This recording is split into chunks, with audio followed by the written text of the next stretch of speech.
शिक्षक विद्यार्थी जुटीचा शिक्षक विद्यार्थी जुटीचा। आम्ही गव्हर्नमेंट नर्सिंग कॉलेज या ठिकाणी प्रशिक्षण घेत आहोत। विषय हा आहे की 2 दिवस झाले आमचे सर्व शिक्षक वृंद हे आझाद मैदान मुंबई या ठिकाणी धरणं आंदोलन करत आहेत। तर या ठिकाणी आमचं शैक्षणिक नुकसान तर होतच आहे, एक्झाम जवळ आलेले आहेत। आमचा एक विद्यार्थी म्हणून मी या ठिकाणी हेच म्हणते की आमचं जे काही विद्यावेतन आहे त्याच्यामध्ये वाढ केली जावी।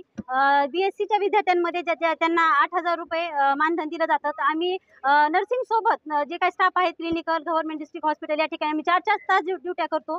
तर ड्युट्या करत असताना देखील आम्हाला त्या ठिकाणी आमचं वेतन हे 500 रुपये दिलं जातं। आमची ही एक मागणी आहे की आम्हाला आमचं जे विद्यावेतन आहे त्याच्यामध्ये वाढ करावी, शासनाने आमची देखील नोंद घ्यावी आणि त्याचप्रमाणे जो काही विद्यार्थी रेशो आहे 80 आणि 20 तो देखील पारित करण्यात यावा, त्याला देखील जस्टिस भेटावा आम्हाला।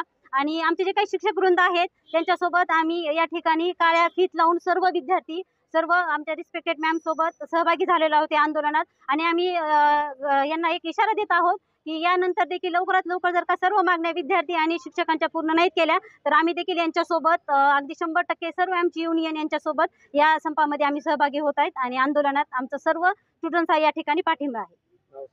माझं नाव सोनाली कागदे। जिल्हा रुग्णालयासमोर आंदोलन आहे, काय नेमकं याआधी देखील आंदोलन केलेलं होतं, आझाद मैदानावर देखील आंदोलन चालू आहे, मात्र काय मागण्या आहेत आणि आजचं आंदोलन काय? नमस्कार, मी मुक्ता पवार शासकीय नर्सिंग कॉलेज बीड येथे पाठ्यनिर्देशिका म्हणून काम करते। आम्ही जवळपास 15 आणि 16 या तारखेला आझाद मैदानावरती महाराष्ट्र राज्य परिचारिका संघटना त्यांच्या संलग्न असोसिएशन ऑफ टीचर यांची संघटना अंतिम, तर आम्ही दोन्हीही महाराष्ट्रातले सर्व परिचारिका, त्यानंतर शासकीय नर्सिंग कॉलेजमधील महाराष्ट्रातले सर्व शिक्षक वर्ग हे दोन्ही आझाद मैदानावरती 2 दिवस आंदोलन केलं, पण त्याचा आम्हाला गव्हर्नमेंटकडून शासनाकडून कोणत्याही प्रकारची व्यवस्थित दाद मिळाली नाही। त्यामुळे आजचे आम्ही काम बंद आंदोलन करत आहेत आणि जर आजही आम्हाला शासनाकडे कोणत्याही प्रकारची दाद भेटली नाही तर इथून पुढे आम्ही कायमची काम बंद आंदोलन करणार आहे।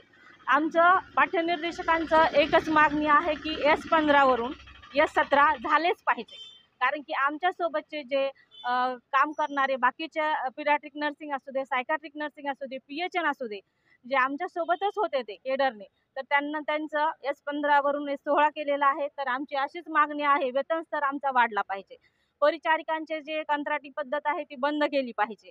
त्यानंतर इतके दिवस प्रत्येक खात्यामध्ये तुम्ही पहा, ज्यावेळेस विद्यार्थी कार्यरत आहेत विद्यार्थ्यांवरती पूर्ण विद्यार्थी हे शासकीय हॉस्पिटलमध्ये काम करतात, तर त्यांचं वेतन वाढ कितीतरी वर्षापासून राहिलेलं आहे, तर विद्यावेतन वाढले पाहिजे।